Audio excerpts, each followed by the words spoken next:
4:30-5 बजे से लेकर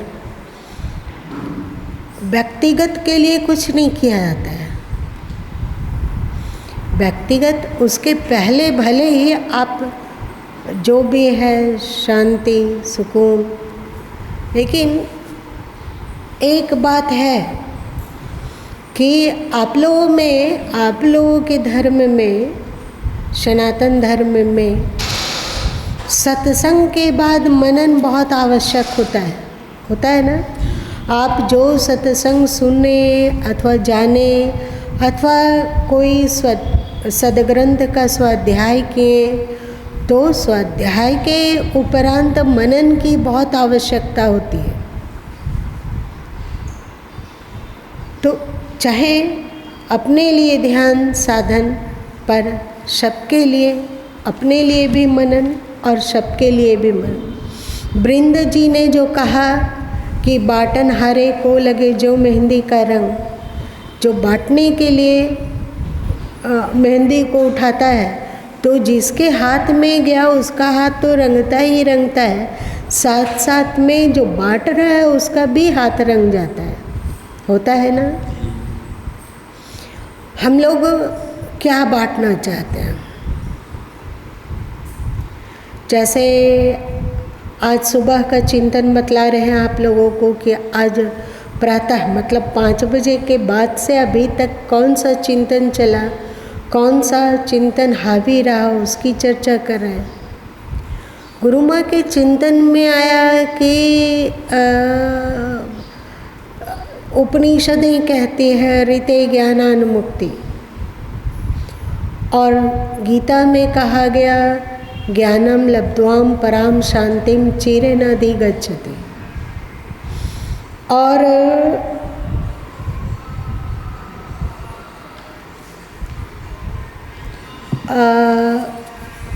सदगुरु कबीर साहब की साखी है, ते नर दुख न सुख। कहाँ है?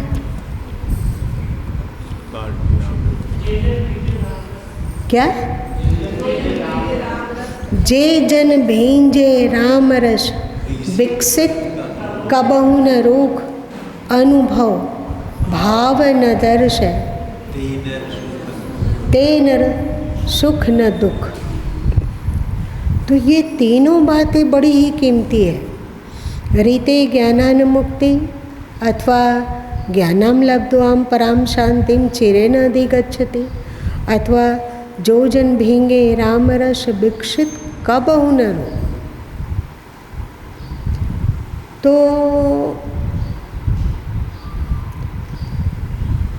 राम रस क्या है और ज्ञान क्या है, जिसके लिए श्री कृष्ण को कहना हुआ ज्ञानाम लब्ध्वाम परम शांति, परम शांति की प्राप्ति हो जाती है ज्ञान। और मोक्ष क्या है? तो ऋते ज्ञानानुमुक्ति। और सबसे पहले जानना होगा कि ये मोक्ष की परिभाषा क्या है।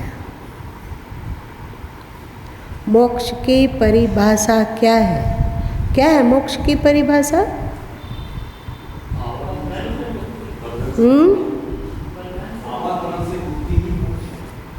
आवागमन से, दुखों से छूटना मोक्ष नहीं है। दुखों से छूटना मोक्ष नहीं कहलाएगा। दुखों से मुक्त होना ही तो मोक्ष है। और दुख क्या है? हम लोग लाख सुखी हो, लाख संतुष्ट हैं, किसी तरह की कोई कमी नहीं है, ना धन की कमी है, ना जमीन की कमी है, और ना ही परिवार की अनुकूलता की कमी है। भौतिक जगत में जिन सुखों की चर्चा की जाती है वो सभी सुख हो, पर क्या व्यक्ति सुखी हो पाता है? कभी सुख का झोंका भी आता है तो उस सुख के झोंके में दुख भी छुपे हुए आ जाता है। सही? याद कीजिए, जब आप लोगों को पहला संतान हुआ होगा, जब आप पहली बार माँ अथवा बाप बने होंगे, तो कितनी खुशी आई, अच्छा लगा होगा ना।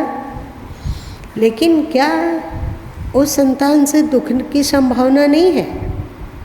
जब वो अनुकूल नहीं चलता है, जब वो कहना नहीं मानता है, जब वो मनमाना आचरण करता है, तो दुख तो होता ही है ना। जब माँ बाप का सम्मान नहीं करता है, कभी माँ बाप का सुख दुख भी नहीं पूछता है, तो स्वाभाविक है कि दुख होता है। संसार में अनुकूलता है तो उसी के साथ साथ में प्रतिकूलता भी है। मतलब संसार में केवल सुख नहीं हो सकता है, सब कुछ हो फिर भी व्यक्ति पूर्ण सुखी नहीं हो सकता है। सुख दुख का मिश्रण ही है। इसको बंद करो।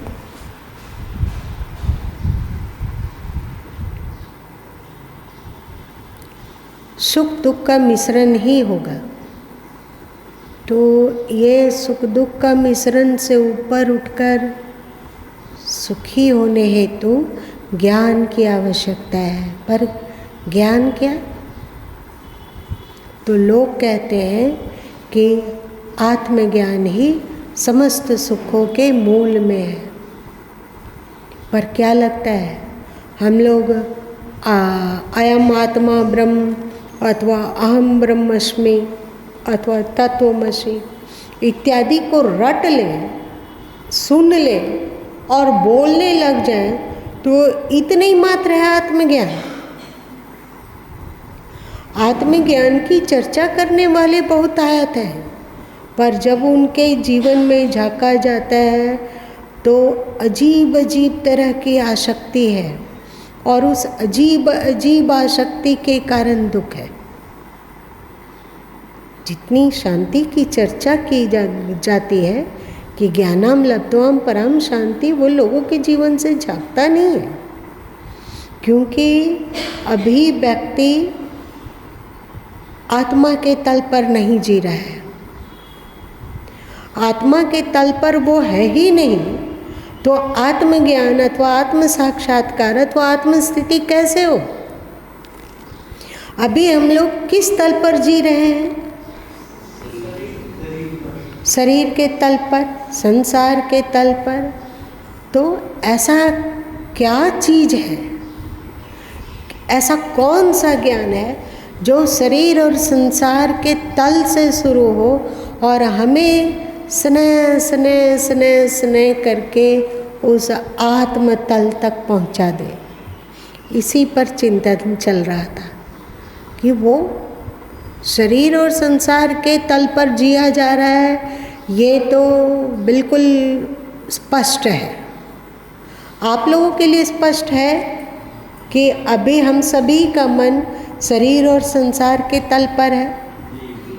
शरीर और संसार, और साथ साथ में यदि इससे थोड़ा बहुत भी ऊपर उठते हो तो फिर पहुंच जाते हैं मन के तल पर। हम लोगों का जीवन क्या है?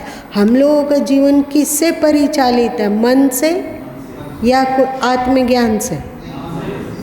हम लोगों का जीवन सुखी होना, दुखी होना, ये अनुकूल है और ये प्रतिकूल है, ये सब कौन व्याख्या कर रहा है? मन कर रहा है। और मन ऐसा है हम लोग कि मन के विपरीत कुछ हो तो बिल्कुल हम लोग तिलमिला जाते हैं। होता है ना? तो मन के तल पर जी रहे हैं अथवा शरीर और संसार के तल पर जी रहे हैं, तो कुछ ऐसा ज्ञान का सूत्र जो शरीर, संसार और मन के तल से हम लोगों को स्नेह स्नेह करके आगे की ओर धकेले। इस तल से उदासीन होकर, इस तल की समझ को विकसित करके हम आगे अग्रसर हों। शरीर, संसार और मन का तल। कौन सा ज्ञान? कौन सा ज्ञान शरीर, संसार और मन के तल से हमें आगे अध्यात्म की ओर धक्का देगा। अहम ब्रह्मास्मि कहने मात्र से नहीं कुछ होता है। अहम ब्रह्मास्मि को जान लेने से भी कुछ नहीं होता है। जो शांति की किरण प्रस्फुटित होनी चाहिए, जो सुख होना चाहिए, अथवा शास्त्रों में ज्ञानी के जो लक्षण बतलाए गए हैं वो कहाँ है? नहीं ना। तो इस पर चिंतन चल रहा था, इसीलिए आज फिर गीता के बारे में बहुत चिंतन नहीं हो पाया। लेकिन गीता के लिए थोड़ा सा सूत्र लिखा गया था, थोड़ा सा पॉइंट। शिष्यत्व की स्वीकृति बिना गुरु महत्वपूर्ण उपदेश नहीं करते। गीता के अंतर्गत पहला सूत्र, गीता में कहाँ है ये बताइए?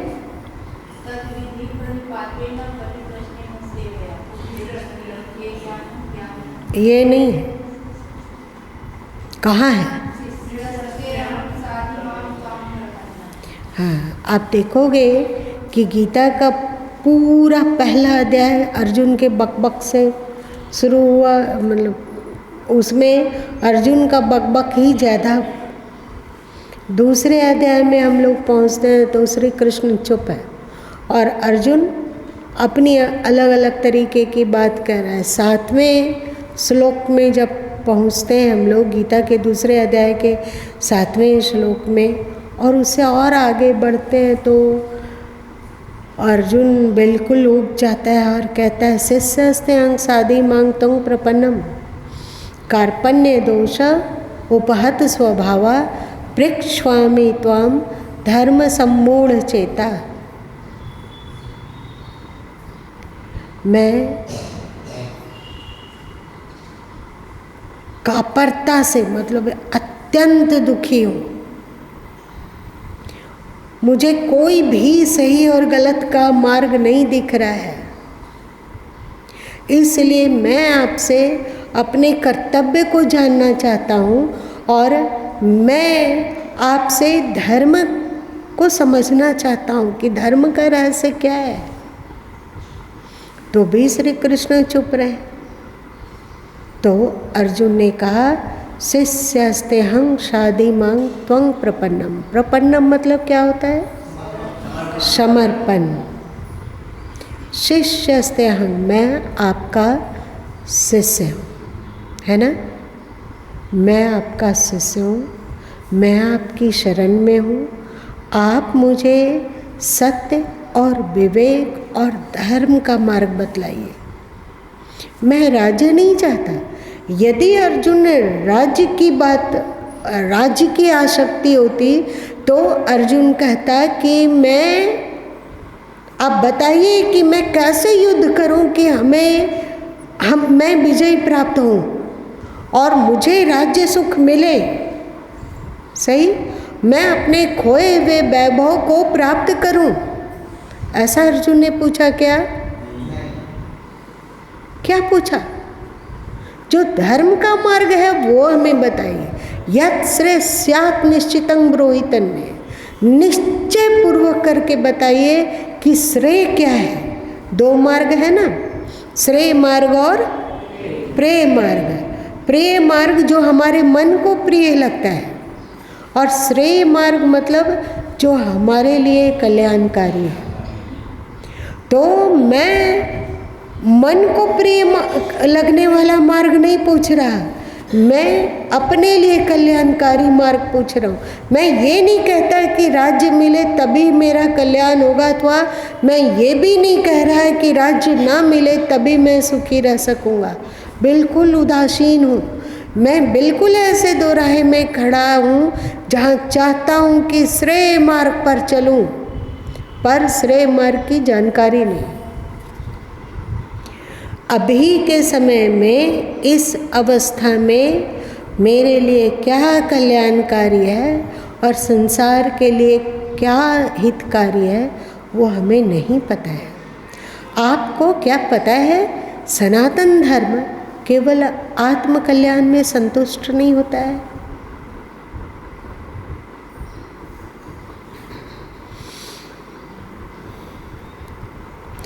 यदि सनातन धर्म केवल आत्म कल्याण से संतुष्ट हो जाता तो सदगुरु कबीर साहब तो पूर्ण आत्मज्ञानी और महाविरक्त और श्रेय के उत्तम शिखर के पुष्प हैं। तो वे तो मुक्त हैं, वे तो परम सुखी हैं, वे तो परम चैतन्य में अवस्थित है। तो ये गांव-गांव की खोरी क्यों कर रहे हैं? और वे ये क्यों कहते हैं, जब हम रोया तब तुम न समारा, गर्भवास की बात बिचारा, अब तय रोया क्या तय पाया, की कारण तय मोही रुलाया। इसका मतलब आत्मकल्याण और जगत हित, सही, दोनों को लेकर चलना। आत्मकल्याण, आत्मस्थिति, और इस भ्रम में तो बिल्कुल नहीं रहना चाहिए कि हम शाब्दिक रूप से आत्मज्ञान की बात जान गए तो हम आत्मस्थित भी हो रहे हैं। ऐसा तो बेवकूफ़ी हुआ सोचना। शब्द से भर जाने से कुछ नहीं होता है। सदगुरु कबीर साहब शबद प्रकरण के 40वें शबद में क्या कहते हैं?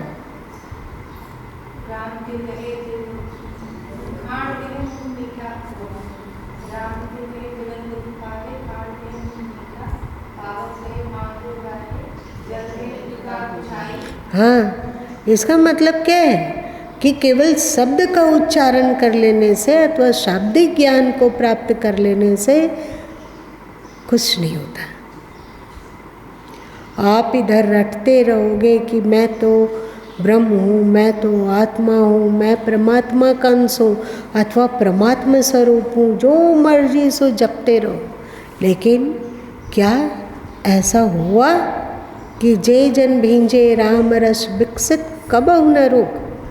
जो राम के रस में भींग जाता है वो सदैव प्रसन्न रहता है। विकसित, विकसित मतलब प्रसन्नता, आनंद। विकसित कबहु न रोक, वो कभी भी रूखा अथवा खिन्न नहीं होता, अथवा क्षोभित नहीं होता, अथवा अशांत नहीं होता, अथवा दुखी नहीं होता। जे जन भींजे राम रस विकसित कबहु न रोक, अनुभव भाव न दर्शे। जो अनुभव में आने वाला है चीज़ है। अब बताइए हम लोगों को अनुभव में क्या क्या आ रहा है?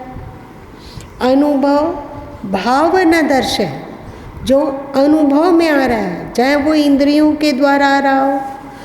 5 ज्ञानेंद्रिय हैं और पांचों की खिड़की संसार की ओर खुली हुई है। तो इंद्रिय से होने वाला अनुभव हो या मन से होने वाला अनुभव, भाव न दर्शे, उसे वो सत्य नहीं देखता है। मन से जो अनुभूत होता हो, हम लोग इंद्रियों से जो अनुभूत हो रहा है संसार वो, और मन में जो अनुभूतियाँ आ रही है वो सब के सब मिथ्या है। ज्ञानी वही है जो इसे सत्य नहीं समझता है। तो जब हम लोग ध्यानस्थ होते हैं तो कभी अलग अलग दृश्य की अनुभूति होती है और कभी सुखद अनुभव आते हैं, कभी दुखद अनुभव आते हैं, कभी दिव्य अनुभव भी होते देखे गए हैं, जैसे प्रकाश का दर्शन अथवा ध्वनि का श्रवण। वो सत्य नहीं है। अनुभव भाव न दर्शन, तेनर दुख न सुख। ऐसे मनुष्य को दुख और सुख दोनों से अलग हो जाता है, दोनों से परे पहुंचता है और क्या हो जाता है? विकसित, विकसित, वो विकसित, आनंदित, शांत। तो अपने को, आपको इस कसौटी में कसना जरूरी है कि क्या इस स्थिति को हमने प्राप्त कर लिया? यदि नहीं प्राप्त किया तो हमें पुरुषार्थ करना होगा। अभी हमारा ज्ञान पूर्ण नहीं है। ज्ञानम लब्धोम पराम शांति, जब तक जो दिख रहा है, जो मन अनुभव कर पा रहा है, वो जब तक सत्य प्रतीत होगा तब तक क्या हम दुख और सुख से मुक्त हो सकेंगे? क्या हम शांत हो सकेंगे? क्या हम विकसित हो सकेंगे? नहीं हो सकेंगे। ये दुर्लभ ज्ञान सद्गुरु देते हैं। ये दुर्लभ ज्ञान सद्गुरु के पास होता है, लेकिन इस दुर्लभ ज्ञान का अधिकारी शिष्य ही होता है। शिष्य मतलब समर्पित। शिष्य का मतलब होता है जो इसकी इच्छा रखने वाला है कि हमें श्रेय चाहिए और ये श्रेय ज्ञान इस संत से मिलेगा, तो वो अपनी बात का ढिंढोरा पिटता है अथवा पूर्णता के साथ कहता है कि मैं संसार की बातें और संसार के सुख की चर्चा नहीं कर रहा। यत् श्रेय स्यात्,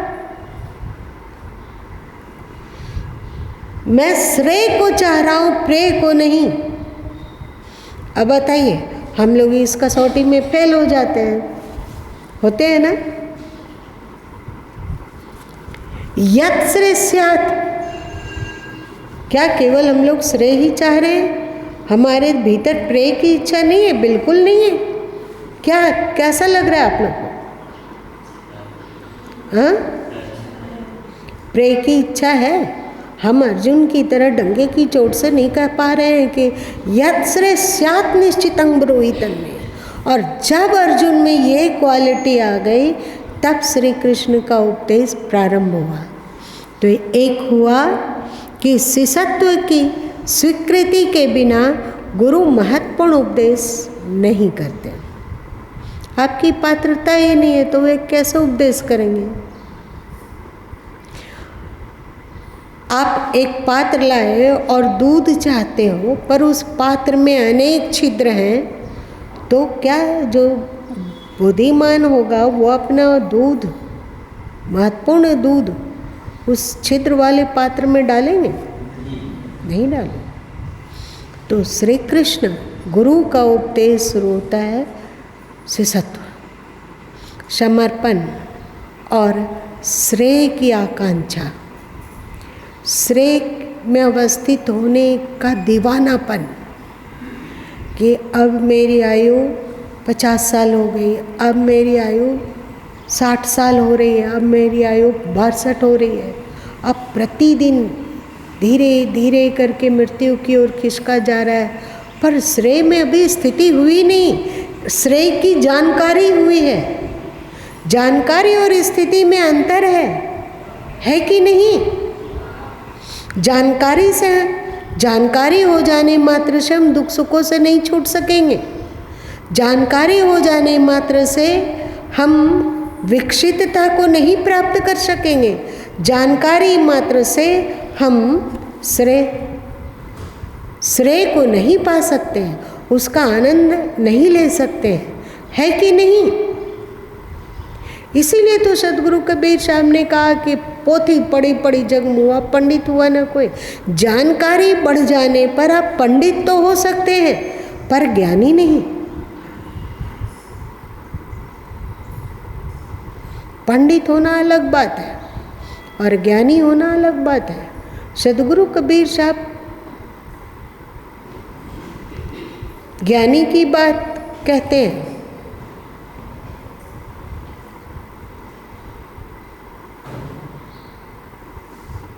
पोथी पढ़ी पढ़ी जग मुआ, पंडित हुआ न कोई। पोथी पढ़ लेने से अथवा जानकारी बढ़ाने से कोई ज्ञानी नहीं होता। तो ढाई आखर प्रेम का पढ़े सो पंडित हो। क्या हम लोगों के अंतस में जो हमारी निंदा कर रहा हो उसके प्रति भी शुभ भावना है क्या? देखना होगा।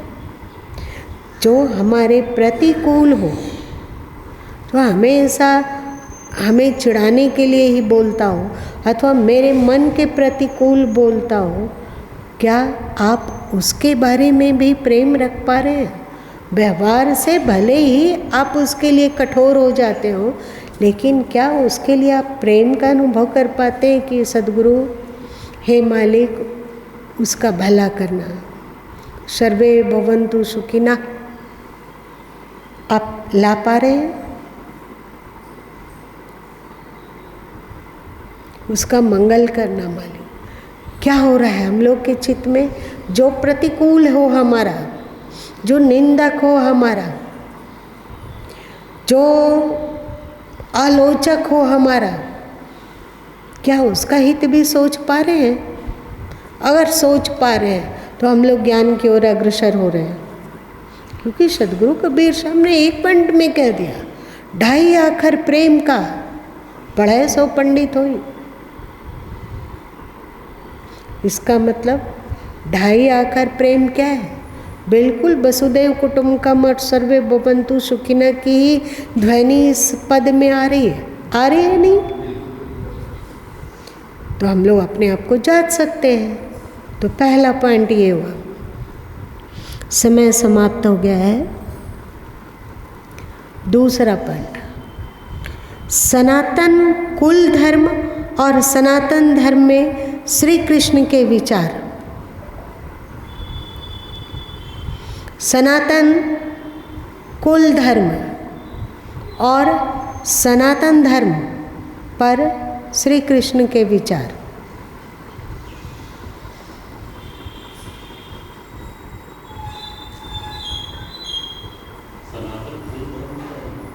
दूसरा अध्याय। अर्जुन अपनी बात कहते हुए कहता है कि इससे कुल धर्म का भी सनातन कुल धर्म का नाश होगा, ऐसा अर्जुन बोलते हैं। तो श्री कृष्ण उन्हें फटकारते हुए कहते हैं,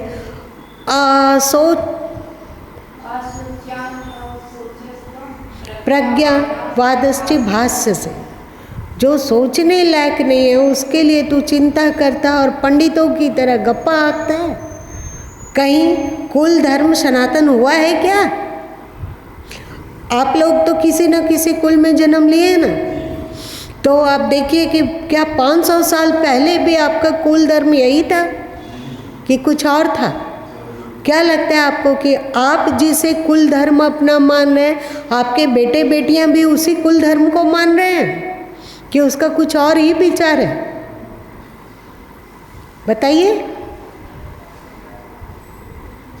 तो अर्जुन ने कहा कि सनातन कुल धर्म, तो सद्गुरु तो श्री कृष्ण ने कहा तू मूर्खों जैसी बात करता है और अपने आप को ज्ञानी समझता है। दूसरे अध्याय में मिल जाए। तीसरी बात,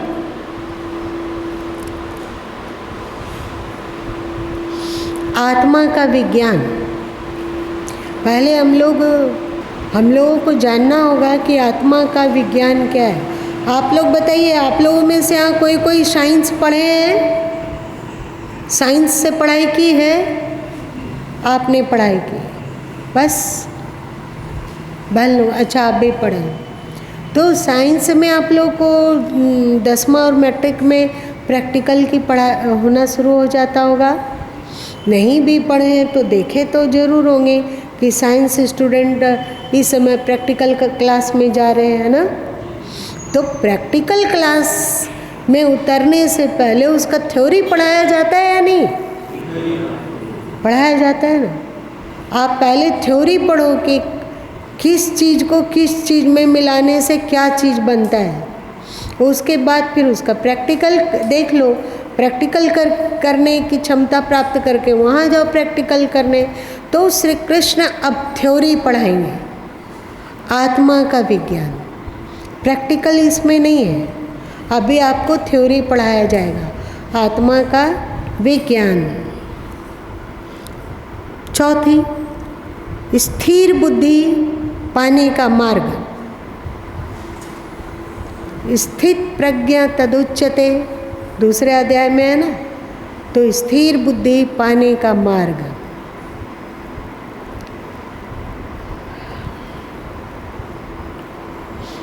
स्थिर बुद्धि के लिए गुरु माँ ने पॉइंट आपको एक इशारा दिया है कि दूसरे अध्याय का 56 से लेकर 64 श्लोक तक।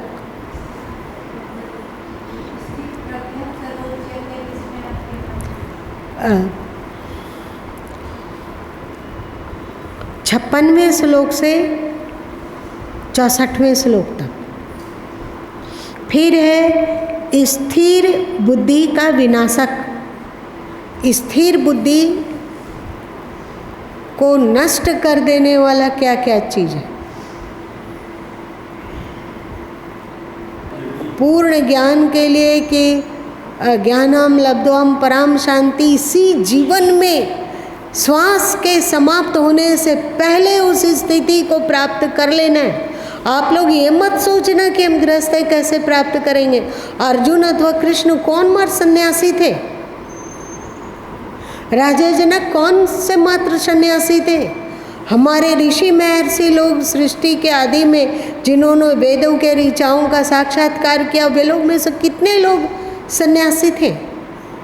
तो इस मान्यता को अपने अंतस में मत प्रवेश करने देना कि आप संसारी हो, इसलिए आप में ये क्षमता नहीं है, आप इसके अधिकारी नहीं हो। ऐसा नहीं, आप मनुष्य हो, बस आपने इस ज्ञान को प्राप्त करने का अधिकार को प्राप्त कर लिया है। आप अपने आप को मनुष्य मान रहे हो ना?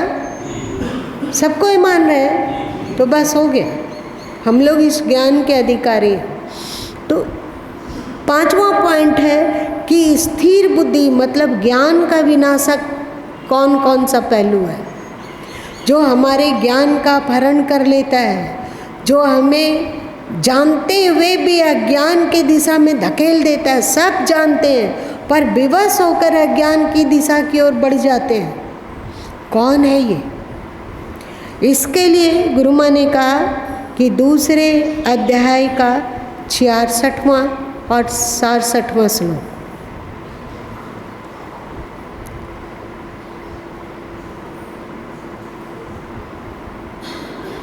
योगी और भोगी,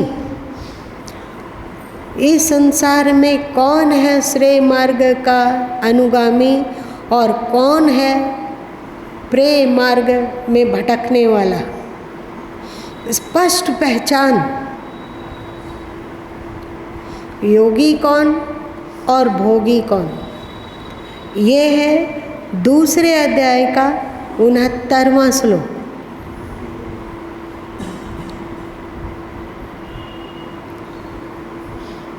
स्थित प्रज्ञ की पहचान।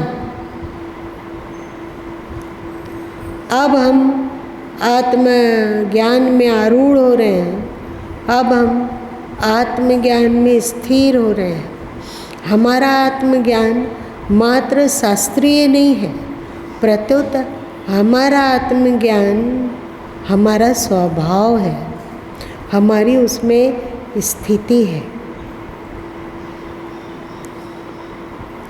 स्थित प्रज्ञ कौन, इसकी पहचान।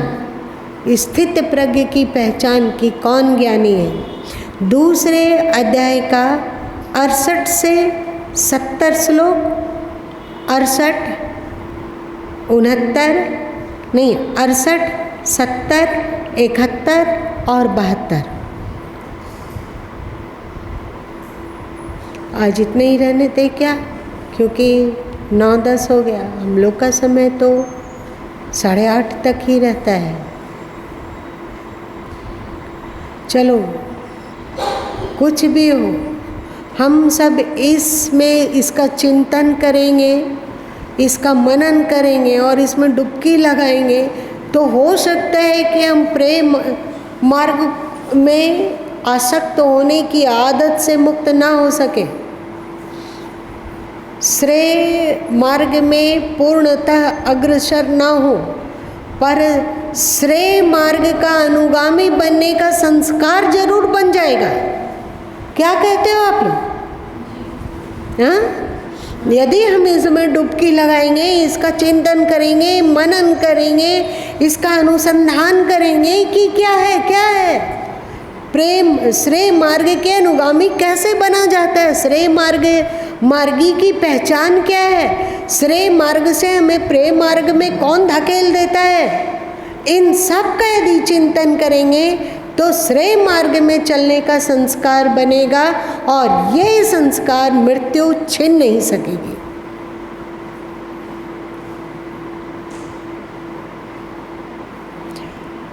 चलिए आज इतना ही रहने देते हैं, फिर हम लोग कल इस पर चर्चा करेंगे। हमें लगता है इतना ही यदि हम लोग चिंतन मनन करें और गीता गोष्ठी के अंतर्गत इसी में डुबकी लगाएं तो भी हमारा वारे न्यारे हो जाएंगे। मतलब हम निश्चय उस ओर कुछ न कुछ आगे बढ़ेंगे ही, जिसे श्रेय कहा जाता है। ठीक है, इसके द्वारा आप केवल अपने आप को बदल पाते हो, अपने को शांत कर पाते हो, अपने को श्रेय का अनुगामी बना पाते हो। तो आप कुछ भी ना बोलिए तो भी आपके इर्द गिर्द के लोग जो हैं आपके तरंग से अनुप्राणित होने लगेंगे, होते हैं। इसलिए नेगेटिव चर्चा ना करो, मतलब नेगेटिव बातें ना बोलो, नेगेटिव की न सोचो, ना नेगेटिव को चिंतन करने। भाई हम तो श्रेय मार्ग के अनुगामी हैं, निश्चय हम सब इसके पहले के जन्मों में भी श्रेय मार्ग के अनुगामी रहे, तभी तो ईश्वर ने मनुष्य का शरीर दिया, तभी तो ईश्वर ने सद्गुरु से मुलाकात कराई, तभी तो ईश्वर ने सत्संग में हमें धक्का दे देकर पहुंचा देते हैं। इसका मतलब क्या है? हम लोग इसके पूर्व जन्मों में भी श्रेय मार्ग पर चलना, कदम बढ़ाना प्रारंभ कर दिया था। इसलिए आज पिछले विगत जन्मों में यदि हम 10 कदम चले हों तो कोशिश करनी चाहिए कि जीवन का दिया बुझे उसके पहले 10-15 कदम और आगे बढ़ जाए। और ये संस्कार हम लोग अपने भीतर भर रहे हो। चलो आज इतना ही रहने दो।